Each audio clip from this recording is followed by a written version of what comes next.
Starting and maintaining your healthy lifestyle, your weight loss, can be very daunting and very overwhelming.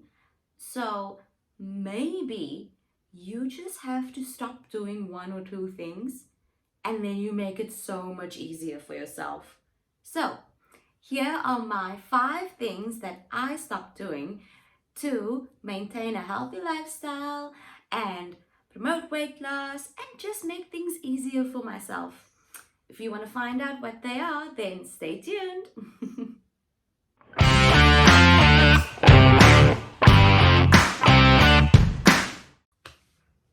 Hi, and welcome back to my channel. If you are new here, my name is Stephanie, and on this channel, we talk about all things health and fitness, and we share empowering things and only share good vibes. So, if this sounds like your happy place, consider subscribing and hit that bell notification so that you don't miss a video.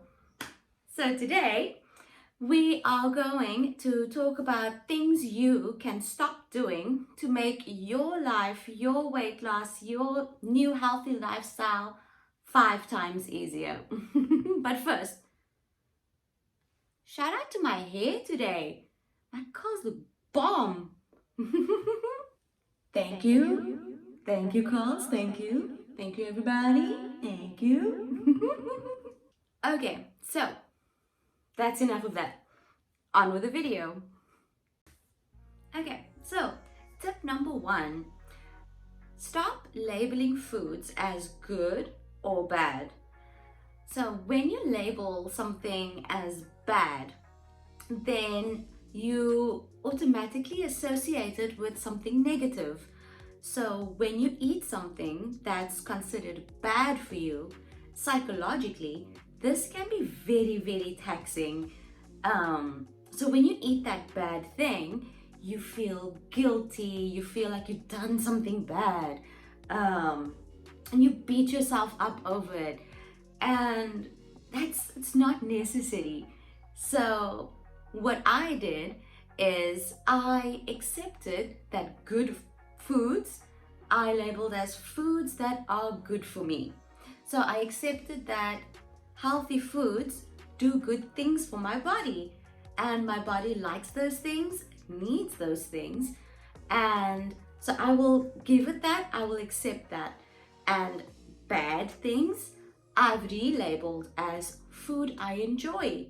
So if I eat a burger and fries, for example, which I won't obviously eat every day, but when I do eat it, I enjoy it and I savor every moment, and my taste buds will have the time of their lives, and so then I don't feel as bad, or I don't feel bad at all, as a matter of fact, because I know that this is something I'm giving my body, it enjoys it, and I don't feel guilty, I don't beat myself up over it, and I know that I'm still giving my body all the nutrition and the goodness it needs to sustain itself for the long run. So that's it.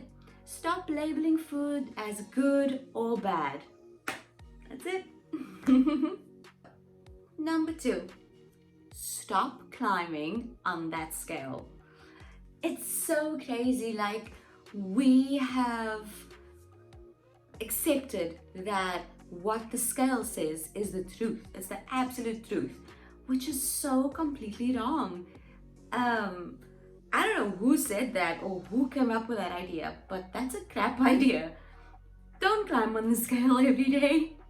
And I know people who are so obsessed with what the scale says, like to the point where it's so unhealthy. Like they don't think about anything else. Like where their weight's concerned, like they just look at what the scale says, and it blew my mind.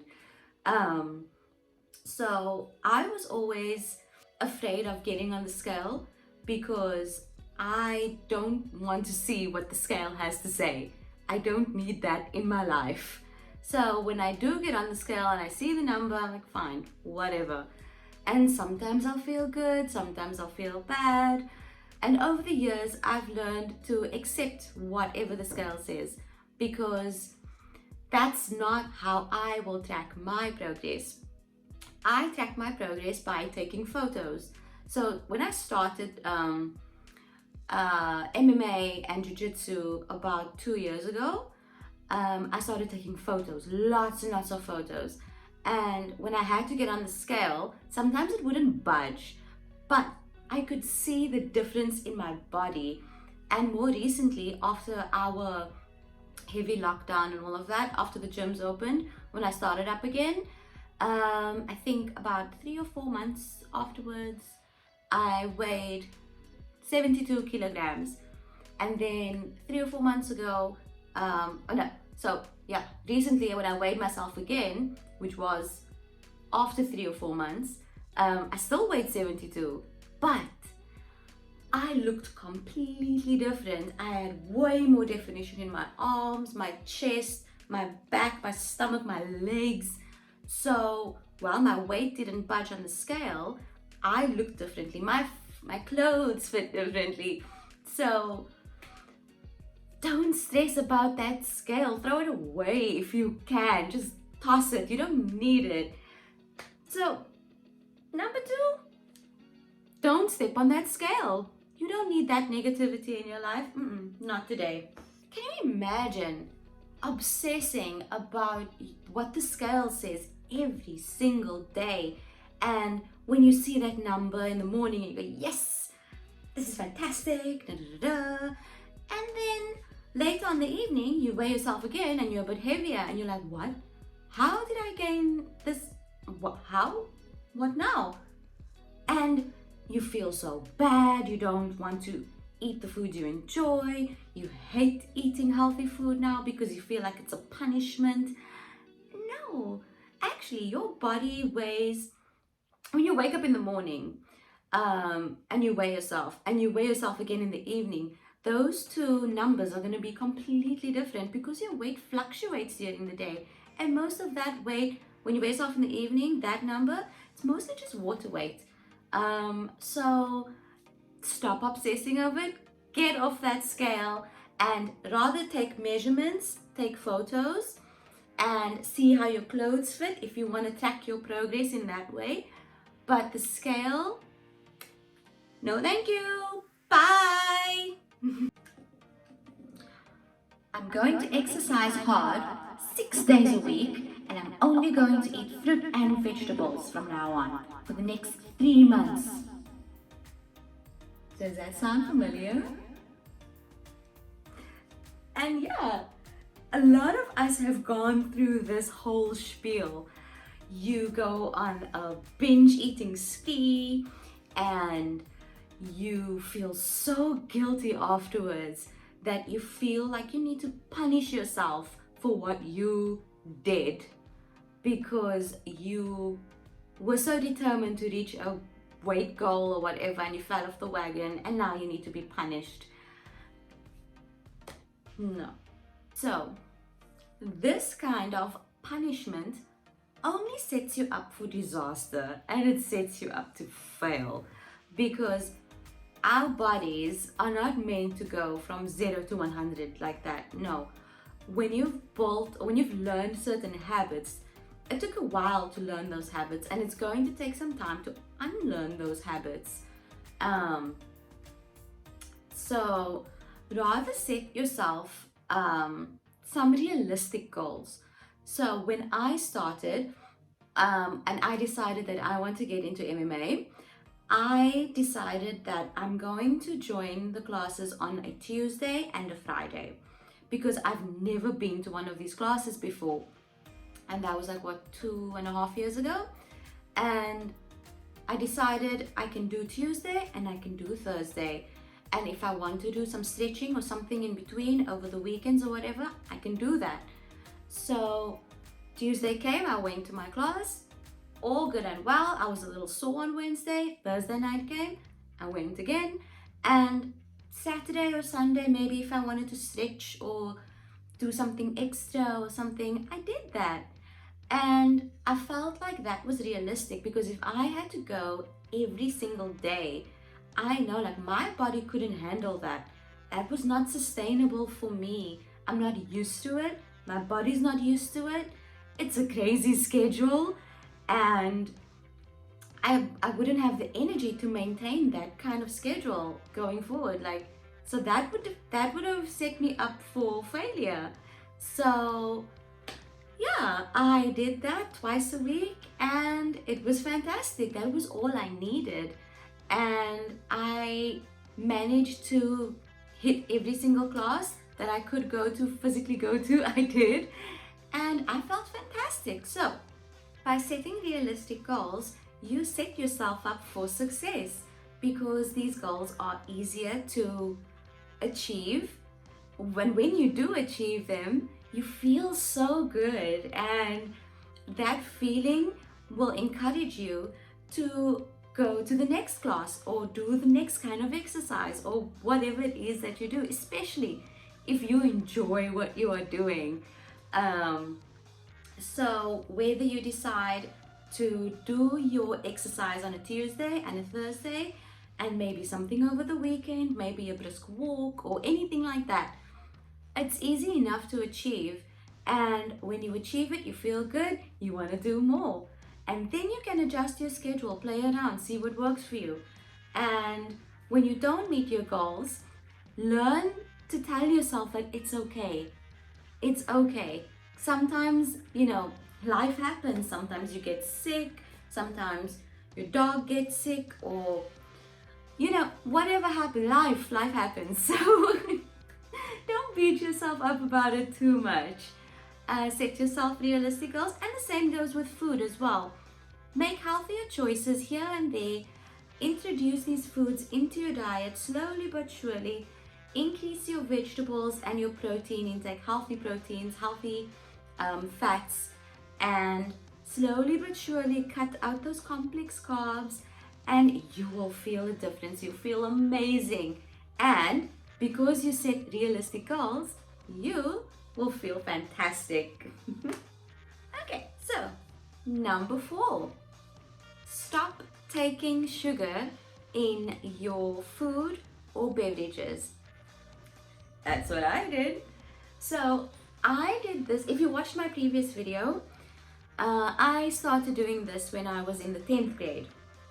I just decided, I went on this health buzz, and I decided that I don't want sugar in my coffee anymore. That was the first step. And to this day, I still don't drink sugar in my coffee. It's actually undrinkable. So when Vian makes coffee and he accidentally puts sugar in my coffee, or he swaps it around and he gives me his coffee, I literally feel like I want to gag because I can't take that taste. So also, especially here in South Africa, people love putting sugar on their food. I mean, like on the food. Like carrots, for example. They take sugar, sprinkle it all over the carrots, and then it's sweet carrots. No. All of that added sugar, it adds up. So I don't put sugar in my coffee or tea or whatever I'm drinking. I don't put sugar on my cereal, whatever breakfast I have. I don't add sugar to that. And I don't add sugar to my food, because all that sugar adds up, and you'll see it. That might be one of the reasons why you are struggling to lose weight, struggling to maintain your weight, or you feel those sugar spikes during the day and you don't know why you are crashing and burning so hard. That might be why. Also, another type of sugar to look out for are those artificial sweeteners, like the xylitols and the stevias and all of that. I found that I had this habit whenever I have a latte, and I would usually throw half of those little sachets into my coffee because I wanted a little sweetness in that. And I noticed whenever I had that afterwards, I would feel so bloated. I hated it. So watch out for that one. Those are little things that creep in and can ruin your day. So maybe cut that out. And number 4 was a perfect segue into number 5, which is stop buying diet labeled stuff. So, you know those products that says like diet this and low fat that and zero sugar this, and you know, um, most of those things are full with artificial sweeteners and who knows what else. Like, so I don't really think sodas and juice and stuff like that. I do on occasion, but very, very rarely. And but when I do, and back then when I did as well, I always opted for the diet options because I thought I was being so healthy and I felt like garbage. And also I read up on it a little bit, and they fill all of those things with who knows what ingredients just to make it taste better, because your body's not getting that sugar, the actual sugar. So they fill it with all of these things, and then your body gets all these random ingredients, and it doesn't know what to do with it. So that's why you're feeling like crap. So I opted for full cream milk, lactose free. I opted for, full cream, lactose free yogurt, and everything else full cream. If I can go full cream or full fat or whatever, I go for those options instead, because it's just better for you. If you're gonna have it, have the proper thing.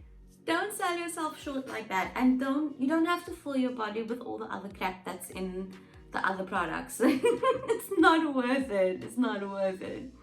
Okay, so to summarize my top 5 tips: number 1, stop labeling food, good food, bad food. Number 2, stop climbing on the scale. Number 3, stop setting unrealistic goals. Number 4, stop eating sugar. And number 5, stop eating diet packaged products. So there's so much more that I can talk about, things you should stop doing, but I feel like these 5 things are the things that stood out the most for me, and these things are what helped me in my journey, and it really helped me to get where I am today. So, a disclaimer, I'm not a health professional, I'm not a nutritionist, or all of the professionals out there. This video is just to help you and share my 5 tips that could possibly help you too. So use it, don't use it, that's okay. These are just the 5 things that worked for me. Okay, so there you have it. Those are the 5 things that I stopped doing and that actually helped me make my whole lifestyle and my whole exercise routine and everything else just so much better. So I hope they help you. Let me know what some of the challenges you are facing, and what things did you stop doing that helped you with your weight loss journey. Let me know in the comments below. I'd love to hear it. Also, you can follow me on Instagram. Share your stories with me. I would love to hear it. And if you haven't subscribed already, please consider hitting that subscribe button. If you like this video, give it a thumbs up and share it with your friends and family if you think that my 5 tips will help them. And yeah, that's all for now. I will see you in the next video. Bye! Ow, my neck just cracked.